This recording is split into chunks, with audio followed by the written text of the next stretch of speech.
So that's all really well and interesting, but this is really where it comes down to how it is relevant to us. So this stuff, the eye is an analogy for a camera and vice versa. Really what we are doing in cameras is very similar to what our eye is doing when we are viewing a scene. We are inputting light from a scene, we are focusing it using some lens, and we are capturing it using some means of capturing the light. So just like our lens focuses the light, our camera lens will focus the light, and just like our fovea will capture the detail in a particular scene, so will our sensor. Though a sensor is much more uniform than the fovea of our eye, or than the back of our eye rather, and will detect the amount of, it would look really weird if really only the middle part of an image had all the detail and all the outside didn't.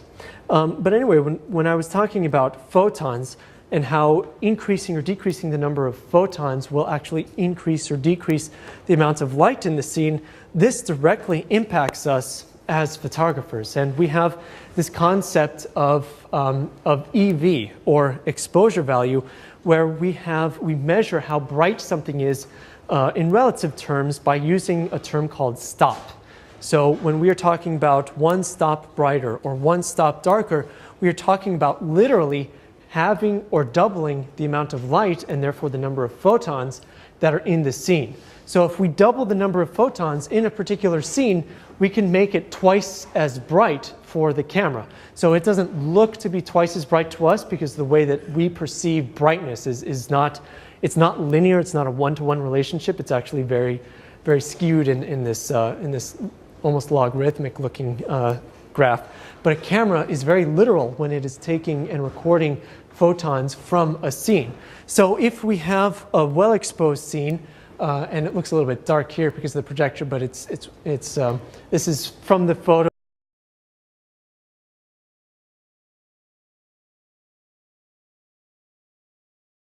Increase the exposure by 1 or 2 stops, which therefore means that we had twice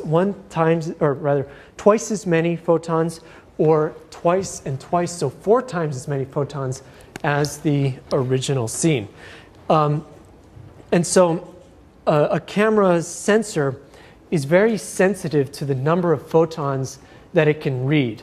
There's a very hard limit on the fewest number of photons that it can read and the most number of photons that it can read. Once you've gone outside of that range, then you were either completely underexposed, that there's no data when there's a lack of photons, or there's not enough photons for it to capture detail, or you've gone the other direction and you're overexposed. And so as we can see in this photo is looking a little bit overexposed, because whereas before we could see some detail, for example, there's a little bit of writing here on this page, it is now completely obliterated over here. And so there's details additionally in the background that have now been obliterated. They look completely white. They've been blown out, so to speak, or they've been overexposed because we weren't carefully measuring the photons that are entering into the camera. And luckily, the camera will do a lot of this calculating for us. We don't actually have to know, okay, my camera can read 3 photons up to about 25,000. So that means that I have to convert that number to some shutter speed or something like that. No, luckily, the camera will do a lot of that for us. But overexposing or underexposing a photo is a bad thing. It's probably one of the worst things you can do for your photograph, because you will lose that data and you will never be able to get it back. So in this case, this isn't 3 different photos. This is actually one photo where it's been increased in exposure using software just for demonstration purposes. But I used the same one because it's easy then to spot the differences from one photo to the next. But there's a variety of ways that we can limit or enhance, well, we can't really enhance the number of photons, but we can either limit or not limit the number of photons that enter into our camera. And this is the topic of not only the rest of today's lecture, but also the next lecture as well, and that is dealing with exposure, and in today's lecture, shutter speed. So shutter speed is, remember, the speed through which the shutter is open, exposes the sensor, and then it closes. And if you remember the video from last time, it was pretty quick. It was a very slow motion video of a mirror going up and then a shutter opening and then closing. And we actually can define how much time that shutter is open and how much time that light is able to hit the sensor. And remember that whenever we double or halve the light, we are making it twice as bright or half as bright, respectively. So therefore, we can affect the exposure by doubling or halving the shutter speed. Because if we double the amount of time that the shutter is open, then we are doubling the number of photons that are able to hit it, and therefore we are making it one stop brighter. So when you are adjusting exposure on your camera, one of the options you have is shutter speed. And whenever you have or double the shutter speed, you are increasing by one stop or decreasing by one stop, excuse me, respectively. And there are a variety of shutters that are available. So we did see horizontal plane shutters where it was two shutters that moved in sort of synchronous motion down the sensor from the videos from last time. But there are others available as well, particularly in the film days. We had some that went across, it was oriented vertically. And even in some of the larger format cameras, we have what are called leaf shutters, where it's sort of closed and then it opens sort of like an aperture, which we'll talk about next time. But it's like a closed aperture, and then all of a sudden it opens up, allowing more light to be captured in. And so when we're talking about exposure in photographs, it's usually a very interesting thing to talk about how long an image was exposed, because this tells us quite a bit about the image. So in this case, for example, this was the pinhole photo, and this had an exposure time of 602 seconds. So just over 10 minutes was the shutter open and collecting photons. So that's actually quite a long time for a camera to be collecting photons, but and we'll talk about this later, but it's because we were really restricting the amount of light elsewhere. So this is made possible. So usually when you're adjusting the shutter speed on your camera, you're given a variety of options. So you might have something as fast as maybe 1/8,000th of a second or 1/4,000th of a second, which is really fast, really, really fast. But usually you can only go as slow as about 30 seconds. And when I'm talking about fast and slow, 1/8,000th of a second, that's how long that shutter is open. That's not open for a very long time at all. But being open for 30 seconds, that's a long time for you to have to stand there and hold the camera to be still. So if 30 seconds isn't slow enough for you, which it obviously wasn't in the case of this pinhole camera or in this pinhole photo, you can use what some cameras have, which is called a bulb mode. And the bulb mode allows you to take a photo for as long as you are holding down the shutter. And you'll remember that I wasn't holding down the shutter, but there are some remotes that allow you to actually lock the shutter open until you're ready to close it. And that's exactly what I did. I had a remote connected to it, and I locked the shutter open so it was in bulb mode, collecting all of those photons through the pinhole. And then when the timer was up, we just turned off the shutter, and then it closed, and did the final calculations when saving the photo. So you'll notice that there's a particular effect that we can see with this photo. And that is that everything is blurry, blurry, blurry, and fuzzy, fuzzy, fuzzy. And that is because of motion blur. So one of the effects of shutter speed on a photo is motion blur, where the longer that it is open and collecting photons, the fuzzier things will tend to be, especially things that are in motion. Because you can imagine if we have a, let's see, it's always hard to come up with an analogy for this, but if light is coming from one particular spot and you open the shutter and then you move that light, now that light has actually been moved across the sensor, and so it will actually appear to be a streak on the sensor rather than just one solid block of light. And so this is very apparent to us when we are adjusting shutter speed on our cameras. And in fact, that's one of the reasons why this photo is so blurry, because at 10 minutes, you folks were moving around a lot, and so the details in your faces, for example, were actually changed or were actually blurred out quite a bit just by your simple motions. And this is one reason why the tripod is so important, is that if you have a shutter speed that is at all not very quick, then you are going to need some way of steadying or stabilizing the camera so that it doesn't move. And remember that these pixels are very, very, very small in a camera, and they're smaller than a human hair. So if you move your camera, even just a human hair's amount in the time that that shutter speed or that shutter is open, you could get motion blur within the image, even if it is very slight. But this is sometimes an effect that we want. So sometimes you want to be able to have the shutter open for a long period of time and get motion and movement within it. So fireworks, for example, is one thing that you really want to see the motion of the fireworks. If you take fireworks photos with a typical camera, sometimes it will try to make the shutter speed too fast so that you only see a very small part of the firework. You don't see its motion. And usually what you want in fireworks are motion, so that you can actually see the fireworks moving throughout the frame. So you want to have a couple of seconds maybe of time where the shutter is open so that you can capture that sort of effect. And if you notice, and from now on I'll be posting exposure values for all of these photos in the lower left-hand corner so that you can see if you're interested. This photo had an exposure value of 10 seconds. And so luckily, these other things are relatively sharp because they didn't move very much in that 10 seconds. So relatively, they have stayed still while the fireworks instead have moved.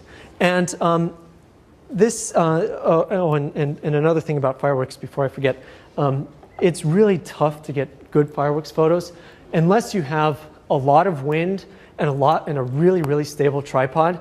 Because when you take a long exposure, and a long exposure meaning a shutter speed of several seconds or more, when you take a long exposure of fireworks, you usually have smoke to deal with as well, and that can really ruin a photograph. And usually when you have relatively high winds that it can push the smoke out of the way quickly, that's usually when you will get the best fireworks. But also wind will also push your camera, so that's a bad thing as well. So you need a good sturdy tripod, one that you can weigh down maybe by adding some additional weight on the middle, for example, to give it some additional stability, and then make sure that it doesn't sway as much in the wind. Because remember, I told you that if you move it even so much as the width of one human hair, you will get potentially motion blur within your images. But it's more than just fireworks that you might want to use long exposures. You might also want to do it for moving water as well. So still water is kind of cool, but one of the best effects is when you can get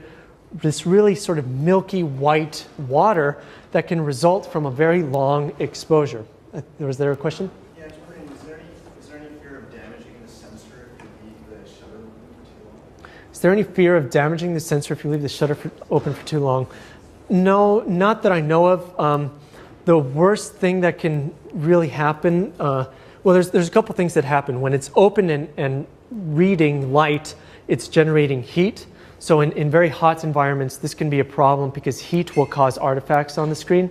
But the other problem is that long exposure shots you'll also sometimes get what are called hot pixels. So it's 1 or 2 pixels on the image that are completely red or completely blue, and it looks very, very much out of place. But usually that's what those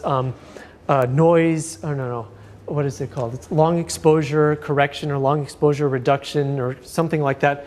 Most cameras have a feature that also takes a similarly long photo with the shutter closed so that it can read the same hot pixels in a completely black frame, and it just subtracts out those hot pixels from the original photo. So for very long exposures, that's usually the only thing you have to contend with. And particularly when you're taking photos of astrophotography, for example, where you may be dealing with photos that have shutter speeds of hours or several hours is a pretty long time, but then that will become an issue there. But I don't think you have to worry about, or battery drainage as well, that's another problem, but you don't really have to worry about it damaging the sensor necessarily. So getting some motion in the frame can actually be very visually interesting. So for example, you can get a very milky white stream of water, for example. And so in this case, I wish that I had been able to capture a longer shutter speed, but as you can imagine, this shutter speed was only 2 seconds, but as you can imagine, when you're dealing with a very, very bright situation where there's lots of light coming down, it's difficult to try to keep the shutter open for longer because you run into that problem I described before where you simply cannot put too much light into the sensor, otherwise it will just completely overexposed. It will be completely overexposed. But on the other hand, sometimes you want to completely stop motion as well. And you can use a very fast shutter speed for this. And usually you want to do this for things such as sports. So when you really want to freeze the action and see, how crazy the people contort their faces, or how much the ball has become oblonged by their kicking it, for example, usually want to get as fast of a shutter speed as you possibly can. So in this case, this was a shutter speed of 1/1250th of a second. So that's 1/1250, which is a pretty quick time when taking a photo. And so for sports, this is the general case. You're going to want to stop action as much as possible for sports. That means increasing the shutter speed, and when I say increasing, I mean making it faster, as much as possible. And even for this, it might actually be worthwhile to have a tripod, because when you're following people that are moving very, very quickly, you don't want to introduce additional movement into the camera. Even at 1,250th of a second, the camera was still moving a little bit because I was panning to follow these players as this photo was taken. And so having a tripod or even a monopod for sports photos is sometimes advantageous there as well. Yes? This wasn't noontime. It does help. Yes, so it does help because there's more than just shutter speed that affects exposure, and we'll talk about the rest the next time. But the more light you have, the more opportunity you have to make a shutter speed faster. So in this case, it could be this quick because it was outside. It was midday, even though I think it was overcast. And actually being overcast and midday is one of the best times to take sports photos, because one of the things you notice is that there are no harsh shadows. There's no harsh light on the players. It's very diffuse light. It's very soft light, which really helps the photograph, any photograph really. So having lighting conditions like that was nearly ideal for a photo such as this. However, there are some occasions, even in sports, where you don't want to freeze all of the action. Sometimes you want to do a mixture of both freezing the action of the important bits and giving the perception of motion elsewhere. And you can do this with sort of a moderate length shutter speed and a very steady hand. So if in this case, this was a car that was moving by very, very quickly, and at only 1/320th of a second, as it moved by, when you open the shutter and you're taking the photo, as long as you keep following the object that's moving, then the center part will remain sharp, while the other portions of the image that you were not following will appear blurry, because there is some movement while that shutter is open. So mixing these two is actually a really neat but also kind of difficult thing to do, because not only are you moving it left and right, but you're almost guaranteed to be kind of moving it up and down a little bit or shaking it in some way. And so if you're seeing some motion horizontally, there's almost probably some motion vertically as well. And there are some exceptions to this that we will, of course, talk about at a later thing. You'll notice that it's one of the big things, is that we build up a lot of this material and I tease you with a lot of it, but eventually by the end, you will feel relief in that you will know all of this material. And so there is a way to help combat this additional vibration vertically here, and I'll give you a hint. It's image stabilization, but you can still get this sort of lateral motion that exists. And so pretty much anything where you selectively are able to keep portions of the frame absolutely sharp in focus, and that means not moving the camera at all relative to those portions in the frame, you can get some really neat effects. So here, for example, by strapping down your tripod very, very tightly into your passenger seat, can you take a photo where pretty much all of the dashboard of your car is still. It looks sharp and it's still, but everything else outside is moving.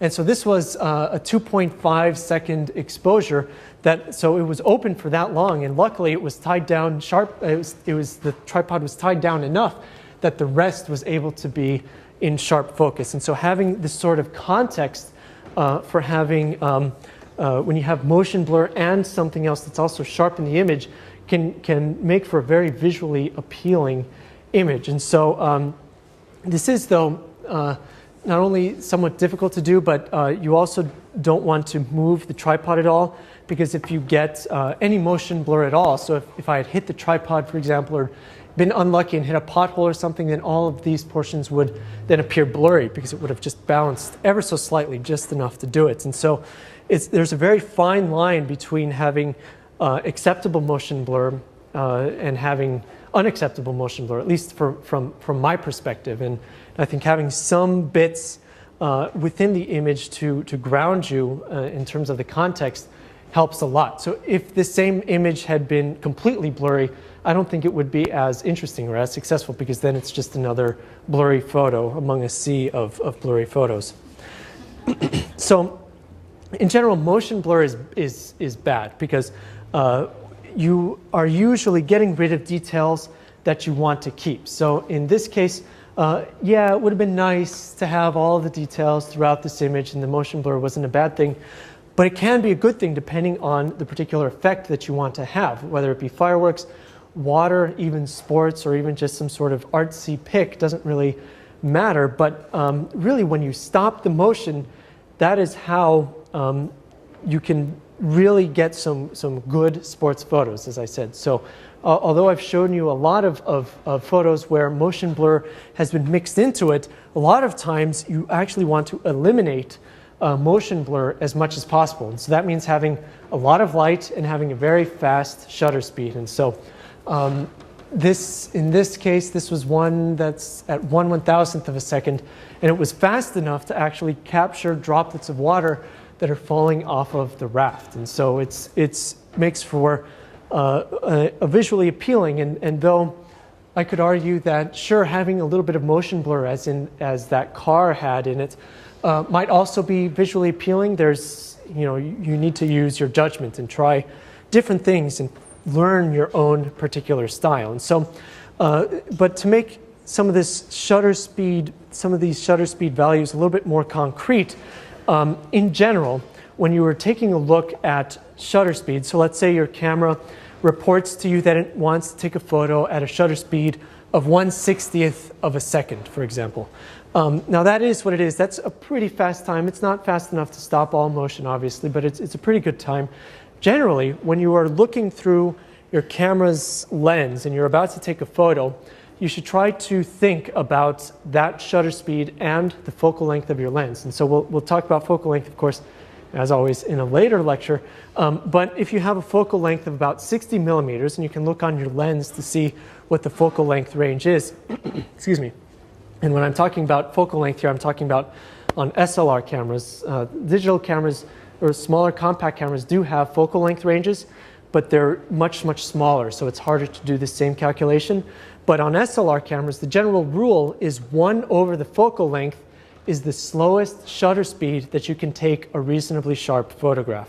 So at 1/60th of a second, I can use a 60 millimeter lens, for example, and get a pretty fast, or get a pretty good, pretty sharp photo. But if I were using a 70 millimeter lens or a 200 millimeter lens, using 1/60th of a second is probably not going to be fast enough. And the reason for that is that when we're looking through these lenses, longer focal lengths are more zoomed in. So the more zoomed in you are, the harder it is to keep the camera still. So that's something to keep in mind. But when we're talking about 1/60th of a second, let's say that I have maybe a 100 millimeter lens on my camera, how many stops should I adjust that to get a reasonably sharp photo? So from 1/60th of a second, I could double it or halve it, each of which is a stop. If I double it, what will the shutter speed be? Right, well, doubling technically is 1/30th. So doubling it is because when you were doubling the shutter speed, you're making it slower. And remember that the smaller number on the bottom of the fraction will mean a slower number. So 1/30th is a slower time. So what I actually need to do is make it one stop faster. So do about 1/120th of a second. And this is possible to do. Like I've been alluding to, there's more than just shutter speed when we're talking about exposure values. So you can adjust more than just the shutter speed when you need to try to keep the light within the permissible range of the sensor, but you need to get some particular exposure value, so whether it be shutter speed, aperture, or ISO, to achieve the end result that you want.